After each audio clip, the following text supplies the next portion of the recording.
Hi friends. Shanmugam Ratna இருக்க ஹாஸ்பிட்டலுக்கு வந்துடுறாங்க. ஆனா அங்க இருக்க நர்ஸ் ரத்னா உயிரோட இருக்கிற தெரிஞ்சு பொருளை எல்லாம் எடுத்துடலாம் அப்படின்னு முடிவு பண்ணிருது அந்த நர்ஸ். அதுக்கப்புறம் என்ன ஆகுது என்னன்னு நம்ம இந்த வீடியோல டீட்டெயிலா பார்க்கலாம் ஃப்ரெண்ட்ஸ். மயக்கம் விட்டு விழுந்துறாரு சண்முகம். தண்ணி குடுவாங்க தண்ணி குடுவான்னு சொல்லி தண்ணி தொளிக்கிறாங்க. பார்த்தா எழுப்புறாங்க. ரத்னா ரத்னா அப்படின்னு புலம்பிக்கிட்டே இருக்காரு சண்முகம். சிவபாலன் சொல்றாரு, அத்தா நீ சும்மா குழப்பிட்டு இருக்காத. கனி வாயால அத்தை என்ன சொல்லுச்சு? ரத்னாக்கு ஆபத்து தான் உசுறு போச்சு நான் சொன்னுச்சு. ரத்னாக்கு ஆபத்து தானே சொன்னாங்க. நம்ம பாக்குற வரைக்கும் எதுவுமே நம்ப கூடாது அப்படிங்கும் போது என்னடா சிவபாலா சொல்லிக்கிட்டு இருக்க? எல்லாரும் இங்க சொல்றாங்களே அப்படின்னு உடன்கூடி சொல்றாங்க. ஆனா நீ சிவபாலன் சொல்றாங்க, ஆனா நீ கொஞ்சம் பேசாம இரு. தூக்கிட்டு போயிட்டாங்கன்னு சொல்றீங்களே, எங்க தூக்கிட்டு போயிருக்காங்க அப்படிங்கவும் ஹாஸ்பிட்டலுக்கு தூக்கிட்டு போயிட்டாங்க அப்படின்னு சொல்றாங்க அந்த கூட்டத்துல இருக்க ஒருத்தர். இந்த ஹாஸ்பிட்டல் அப்படின்னு கேக்குறப்போ இங்க இருந்து ஒரு 5 கிலோமீட்டர் இருக்கும் அந்த ஹாஸ்பிட்டல் தான் அப்படின்னு சொல்றாங்க. இவங்களும் வாங்க முதல்ல போலான்ட்டு அங்கிருந்து கிளம்பி போறாங்க. அடுத்ததே ஹாஸ்பிட்டலுக்கு ரத்னாவை கூட்டிட்டு வந்துடுறாங்க. ஒரு நர்ஸ் வர்றாங்க. என்ன கேஸ்? சூசைடு கேஸுமா அப்படின்னு சொல்றாங்க. கான்ஸ்டபிள் கடற்கரையோரமா ஒதுங்கி இருந்தது அப்படிங்கிற விஷயத்தையும் சொல்றாங்க. என்ன உடம்பு ஊதிருச்சா? இல்லம்மா அப்படின்னு நர்ஸ் கேக்குறாங்க. அதுக்கு கான்ஸ்டபிள் சொல்றாரு, இல்லம்மா அதுக்குள்ள உடம்பு ஒதுங்கிருச்சு அப்படின்னு சொல்றாங்க. சரி சரி இவங்களை கொண்டு போய் மார்ச்சில போடுங்க. அது 25 வயசு பொண்ணா சுத்தம் போ அப்படின்னு சொல்லி பெரிய சலிச்சுக்கிறாங்க அந்த நர்ஸ். மார்ச்சில கொண்டு போய் ரத்னாவை போட்டுறாங்க. டாக்டர் கம்பவுண்டர் 2 பேரும் வர்றாங்க. அந்த பேசுனாங்க பாத்தீங்களா அந்த நர்ஸ் டாக்டர் கிட்ட சொல்றாங்க, இன்னைக்கு இத ஒரு பாடி தான் வந்திருக்கு அப்படின்னு சொல்றாங்க. நைட்டே ஒரு போஸ்ட்மார்டம் பண்ணிட்டு இப்பதான் உறங்கிட்டு வர்றேன். ஃபுல் போதையில தான் இருக்காரு அண்ணா. எங்கயா சரக்கு அப்படின்னு வேற டாக்டர் கேக்குறாரு கம்பவுண்டர் கிட்ட. இந்த இப்ப வந்துடும் சார் அப்படின்னு சொல்லிட்டு இருக்கும்போது நர்ஸ் சொல்றாங்க, நீங்க இது வேலையை பாருங்க, நான் அதுக்குள்ள ஜூனியரை வர சொல்லி அங்காடையாளத்துல குறிக்க சொல்றேன் அப்படின்னு சொல்லிட்டு அவங்களும் அங்க இருந்து போயிடுறாங்க. அதுக்குள்ள இன்னொரு ஆள் போய் சரக்கு பாட்டில வாங்கிட்டு வந்துடுறாங்க. கம்பவுண்டர் டாக்டர் 2 பேரும் சரக்கு பாட்டில எடுத்துக்கிட்டு உள்ள போயிடுறாங்க. அப்போ அந்த ஜூனியர் நர்ஸ் வந்தாங்கல்ல, அந்த அங்க அடையாளம் எல்லாம் குறிக்கிறதுக்கு அவங்க பாத்துட்டு இருக்காங்க. தலைய அந்த பக்கம் திருப்புறாங்க, இந்த பக்கம் திருப்புறாங்க. கொஞ்சம் திருப்பிட்டு விட்டு பாக்குறப்ப பார்த்தா எச்சி முழுங்குற மாதிரி அந்த தொண்டையில ஒரு அசைவு தெரியுது. ஐயோ இது என்ன, உசுரோட இருக்காங்க போல இருக்கே, உயிரோட இருக்கவங்களதான் இங்க மார்ச்சரியில கொண்டு வந்து போட்டிருக்காங்களா அப்படின்னு சொல்லிட்டு உடனே பல்ஸ் பாக்குறாங்க, ஹார்ட் பீட்டை பாக்குறாங்க. அடடா உயிரோட இருக்குது இந்த பொண்ணு அப்படின்னு சொல்லிட்டு இத முதல்ல சீனியர்ஸ் கிட்ட கொண்டு போய் சொல்லணும் இந்த விஷயத்த அப்படின்ட்டு வேக வேகமா அந்த நர்ஸ் அங்க இருந்து போறாங்க. அந்த ஜூனியர் நர்ஸ் வேக வேகமா போய் அந்த லந்து பண்ணிட்டு இருந்தது பாருங்க ஒரு நர்ஸ், நக்கலா வேற பேசிட்டு இருந்தாங்கல்ல அந்த லேடி கிட்ட, அவங்கதான் சீனியர் போல இருக்கு. அவங்க கிட்ட போய் அந்த நர்ஸ் கிட்ட ஜூனியர் நர்ஸ் சொல்றாங்க, அந்த பொண்ணுக்கு உயிர் இருக்கு, பல்ஸ் மட்டும் கொஞ்சம் டவுனா இருக்கு அப்படின்னு சொன்னோன்னே, அப்படியா சரி சரி நான் போய் பாத்துக்கிறேன், இந்த ஆப்போசிட்ல ஒரு பெட்ல ஒரு குழந்தை இருக்கு, அதை போய் நீ பாரு அப்படின்னு அனுப்பிச்சு விட்டுட்டு இவங்க செக் பண்ணி பாக்குறாங்க. அட உசுறு இருக்கே அப்படின்னு சந்தோஷமா பேசிட்டு இருக்காங்க. பரவாயில்ல பரவாயில்ல உசுறு இருக்கு அப்படின்னு நினைச்சிட்டு இருக்கப்பே நம்ம அடடா நல்ல நர்ஸ் போல இருக்கு, முதல்ல வந்தப்பதான் ஒரு மாதிரி கோபமா பேசிட்டு இருந்தாங்களே அப்படின்னு நினைச்சா இது ஒரு வில்லி தாங்க இந்த நர்ஸ். என்ன பண்றாங்கன்னா உடனே ஒரு ஆளுக்கு கால் பண்றாங்க. அந்த ஆள் சீட்டு விளையாண்டுட்டு இருக்கிறான். அவன் என்னடானா அர்ஜென்ட்டா ஒரு கிட்னி வேணுமாமா, அதுக்கு எந்த ஆளை பிடிக்கிறது அப்படின்னு சொல்லி யோசனை பண்ணிட்டு இருக்காங்க. கரெக்டா அந்த ஆளுக்கு நர்ஸ் கால் பண்றாங்க. ஒரு அனாத பணம் வந்ததுன்னு சொல்லி கூட்டிட்டு வந்தாங்க. ஆனா அந்த பொண்ணு உசுரோட இருக்கு, நீ வேணுங்கிற ஒரு கிட்னில 2 கிட்னி, லிவர், இது மாதிரி ஹார்ட் எது வேணாலும் எடுத்துக்கலாம். மேடம் மேடம் நீங்க அங்கேயே இருங்க மேடம், நான் உடனே வந்துடுறேன், சீக்கிரம் வா, ஏன்னா அனாத பணம்னு சொல்லியிருக்கோம், நீ என்ன சொந்தக்காரன்னு சொல்லி வாங்கிட்டு போயிரு அப்படின்னு சொல்றாங்க. சரி மேடம், அந்த பொண்ணோட அண்ணான்னு சொல்லி நான் வாங்கிக்கிறேன் மேடம் அப்படின்னு சொல்லிட்டு கொஞ்ச நேரத்துல நான் வந்துருவேன் அப்படின்னு சொல்லிட்டு இருக்காங்க. அப்பாடா எப்படியோ நம்ம வேலையை சந்தோஷமா முடிக்கலாம் அப்படின்னு நினைச்சிட்டு போனை கட் பண்ணிட்டு இருக்கும் போதே கரெக்டா டாக்டர் வர்றாரு. இவங்க ஒரு பக்கம் ஓடி போய் ஒழிஞ்சுக்கிறாங்க. டாக்டர் சொல்றாரு, ஃபர்ஸ்ட் நம்ம போஸ்ட்மார்டம் பண்றதுக்கு என்னென்ன பண்ணலாம்னு சொல்லிட்டு இருக்கும் போதே மூக்குல கை வச்சு பாக்குறாரு. உசுறு இருக்கு, டேய் பணத்துக்கு மூச்சு வருமா என்ன அப்படின்னு கேக்குறாரு டாக்டர். அதான டாக்டர், அப்போ சாகலையா? உயிரோட தான் இருக்குது தம்பி அப்படின்னு சொல்லிட்டு இருக்காரு டாக்டர். இதெல்லாம் ஒளிஞ்சு நின்று பாத்துட்டு இருந்தா நர்ஸ், அந்த வில்லி நர்ஸ் இருக்கு பாத்தீங்களா, அதை சொல்லுது. சார் சார் சார் இந்த பொண்ணு உயிரோட தான் இருக்கு சார், நாங்க அவங்க சொந்தக்காரங்களுக்கு இன்ஃபார்ம் பண்ணிட்டோம், அவங்க ட்ரீட்மெண்ட்டுக்காக வேற பக்கம் கூட்டிட்டு போறேன்னு சொல்லிட்டாங்க சார் அப்படின்னு சொல்றாங்க. ஓ அப்படியா சரி சரிங்க அப்படின்னு சொல்லிட்டு டாக்டர் அங்க இருந்து போயிடுறாங்க. யாரு பெத்த பிள்ளையோ என்னமோ தெரியல, எங்களுக்கு நீ உதவியா இருக்க பாரு அப்படின்னு சொல்லிட்டு இருக்காங்க அந்த நர்ஸ். அந்த திருட்டு கும்பல் கரெக்டா வந்துருது. சிஸ்டர் அப்படின்னு அந்த ரூமுக்கு வெளியே நின்னு கூப்பிடுறாங்க. சிஸ்டரும் வெளியே வர்றாங்க. சரி சரி, டாக்டர் கிட்ட உங்களை இன்ட்ரடியூஸ் பண்ணி வைக்கிறேன், தங்கச்சின்னு சொல்லி நீங்க சொல்லுங்க. டேடே கொஞ்சம் பார்த்து நடிங்கப்பா அப்படிங்கிறாங்க. சரி சிஸ்டர், நாங்க பாத்துக்கிறோம் அப்படின்னு சொல்லிட்டு தலைவன் கூன்ஸ் கிட்ட சொல்றாங்க, டே பார்த்து நடிங்கடா, சோகமா இருங்க எல்லாரும் அப்படின்னு சொல்லிட்டு இவங்க எல்லாருமே உள்ள போறாங்க. உள்ள போனோடனே எல்லாரும் அழக ஆரம்பிச்சிடுறாங்க.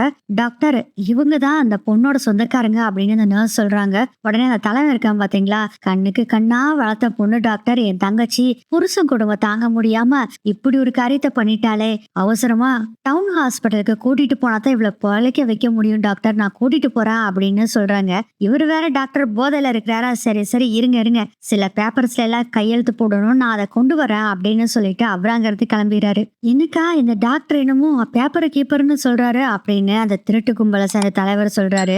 உனக்கு என்ன இப்போ, நீ முதல்ல அங்க இருக்க ஸ்ட்ரெச்சர்ல தூக்கி இந்த பணம் தூக்கி வை, நான் போய் அந்த பேப்பர்லாம் சீக்கிரம் ரெடி ஆகிறதுக்கு ஹெல்ப் பண்ணிட்டு வரேன் அப்படின்னு சொல்லிட்டு நர்ஸ் அங்க போறாங்க. அதுக்குள்ள ரத்னாவை இன்னொரு ஸ்ட்ரெச்சர்ல தூக்கி வச்சு கிளம்புறதுக்கு ரெடியா இருக்காங்க. அதுக்குள்ள ரிசப்ஷனுக்கு வந்துடுறாரு சண்முகம், சிவபாலன் எல்லாம் வந்துடுறாங்க. நர்ஸும் கரெக்டா அங்க பேப்பர்ஸ் எல்லாம் எடுத்துக்கிட்டு வர்றாங்க.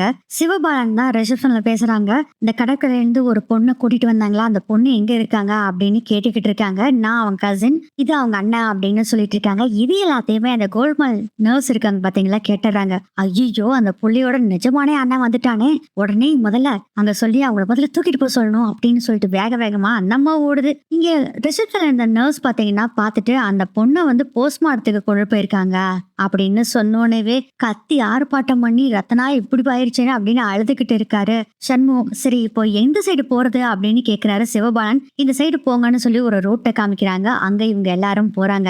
அடுத்ததே நர்ஸ் கரெக்டா அந்த ரவுடி பையன் கிட்ட போய் இந்த விஷயத்த சொல்றாங்க. இந்த விஷயத்த கேட்டோன்னே ஒன்னும் பிரச்சனை இல்ல, ஹாஸ்பிட்டலுக்கு வெளியே தான் வந்து பண்ணி நின்னுட்டு இருக்கு, ஹாஸ்பிட்டல்ல இருந்து வெளியே கொண்டு போயிட்டா மட்டும் போதும், வேற எவனும் இதை தடுக்கவே முடியாது, பிடிக்க முடியாது அப்படின்னு சொல்றாங்க அந்த ரவுடி அண்ணா. அந்த நர்ஸ் என்ன பண்றாங்கன்னா ஒரு வெள்ளை போர்வை எடுத்துட்டு வந்து ரத்னா மேல ஃபுல்லா மூடிடுறாங்க.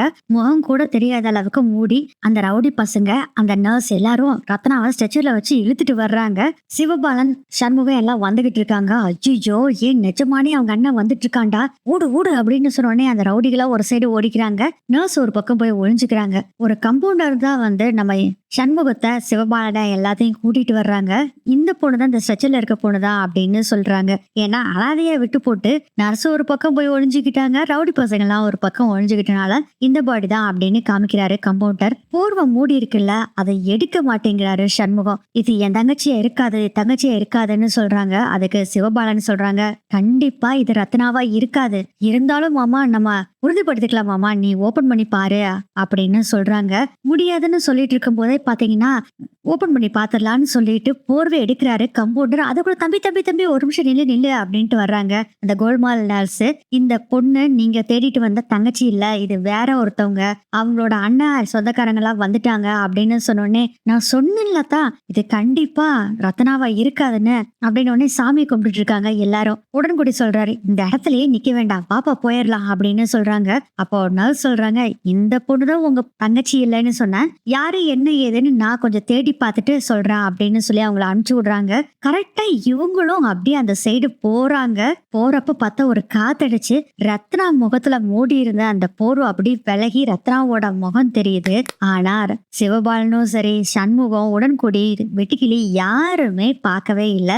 அவங்க போயிடுறாங்க. அப்பாடா எப்படியோ போயிட்டாங்க அப்படின்னு சொல்லிட்டு பார்த்தா போர்வை விலகி இருக்கு, முகம் தெரியுது, ஐயோ அப்படின்னு சொல்லிட்டு முகத்தை மூடிட்டு இந்த கம்பவுண்டரை நீ போ நான் பாத்துக்கிறேன் அப்படின்னு சொல்லி அனுப்பிச்சு விட்டுறாங்க.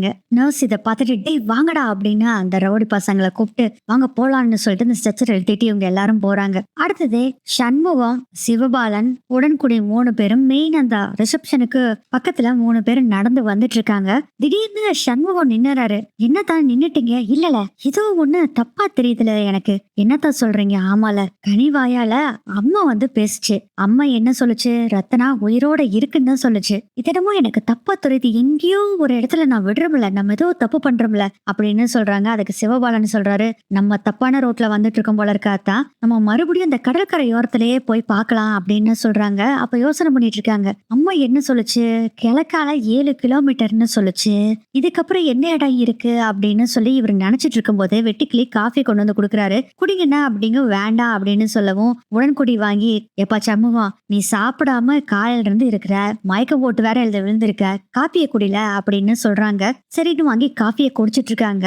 கரெக்டா அதே இடத்துக்கு அந்த ரத்னாவையும் ஸ்ட்ரெச்சர்ல வச்சு கூட்டிட்டு வந்துட்டு இருக்காங்க. கரெக்டா சண்முகத்தை தாண்டி அப்படி போகும்போது டாக்டர் அந்த போஸ்ட்மார்ட்டம் பண்ணுவார்ல டாக்டர், அவங்க வந்து ஒரு நிமிஷம் இருங்க அப்படின்னு சொல்றாங்க. ஐயோ டாக்டர் வேற வந்துட்டானா இந்த சமயத்துல அப்படின்னு இந்த ரவுடி என்னால நினைச்சுக்கிட்டு இருக்காங்க.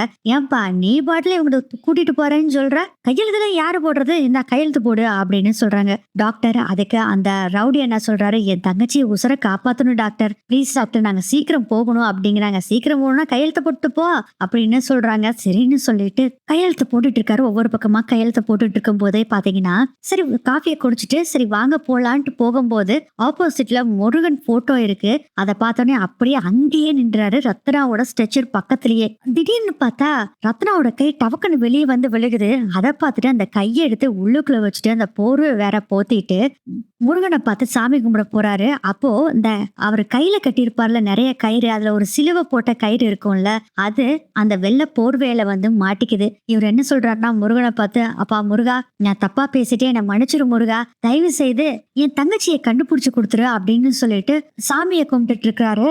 இதுல வேற அவரு கையெடுத்து கும்பிட்டவரு அப்படி தலை மேல கையை ரெண்டையும் தூக்கி முருகனுக்கு அரோகரா அப்படின்னு சொல்லிக்கிட்டு இருக்காரு. அப்படியே அந்த கையை மேல தூக்கும் போது அந்த சிலுவையில மாட்டிருந்த போர்வையும் அப்படியே மேல வருது. ரத்னாவோட முகம் தெரியுது. அத வந்து நம்ம சண்முகம் பார்க்கல.